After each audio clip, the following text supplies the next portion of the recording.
É preciso diferenciar o risco de longo prazo da turbulência de curto prazo.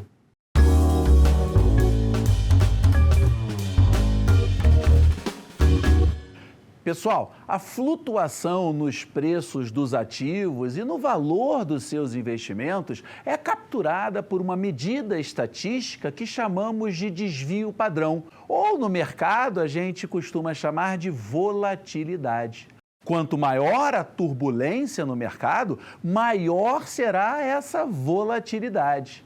Ela mede, de certa forma, o risco de um determinado ativo, de uma ação ou da sua própria carteira.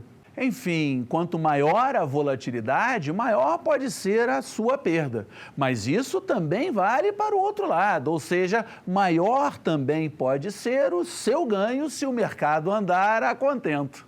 Mas é importantíssimo que a gente diferencie a volatilidade de curto prazo da volatilidade de longo prazo. Esses conceitos, pessoal, são muito pouco discutidos, em que pese serem relevantes e distintos. A volatilidade de curto prazo é aquela observada no dia a dia dos investimentos e afeta a sua rentabilidade no curto prazo. Já a volatilidade de longo prazo representa o grau de incerteza quanto à rentabilidade do investimento no longo prazo, ou seja, em anos ou até décadas.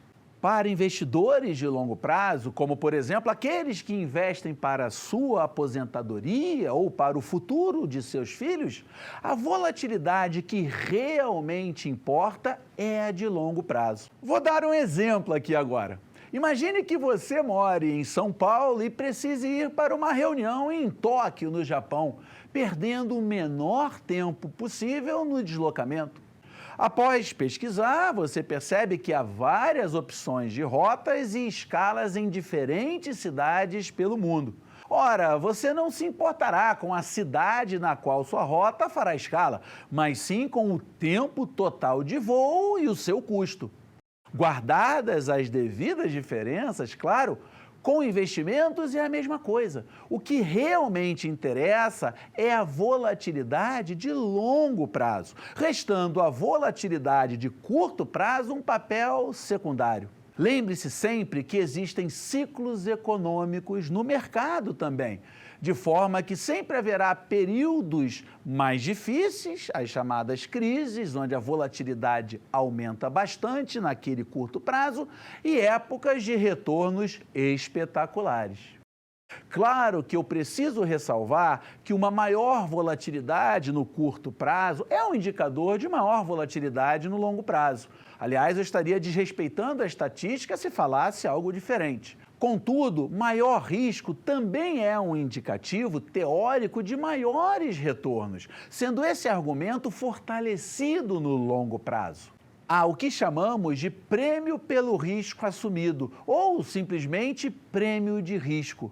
Mas o ponto também estatístico é que no longo prazo, com a sucessão dos ciclos econômicos, teremos uma correlação negativa nos retornos intermediários de médio prazo, fazendo com que boa parte dessa volatilidade de curto prazo se dissipe e fique para trás. Obviamente, uma carteira 100% investida em ações, por exemplo, com alto risco, não é a recomendação na maioria dos casos. Mas, por outro lado, e da mesma forma, uma carteira com 0% em ativos de risco, totalmente segura, também não será a recomendação ideal para investidores de longo prazo, porque eles perdem um prêmio de risco que está no mercado.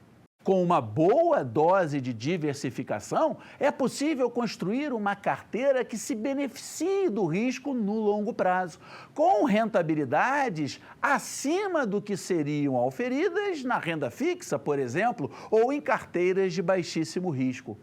Como diria o ditado popular, nem tanto ao céu, nem tanto à terra. Ou, nesse caso, nem tanto ao risco, nem tanto ao livre de risco.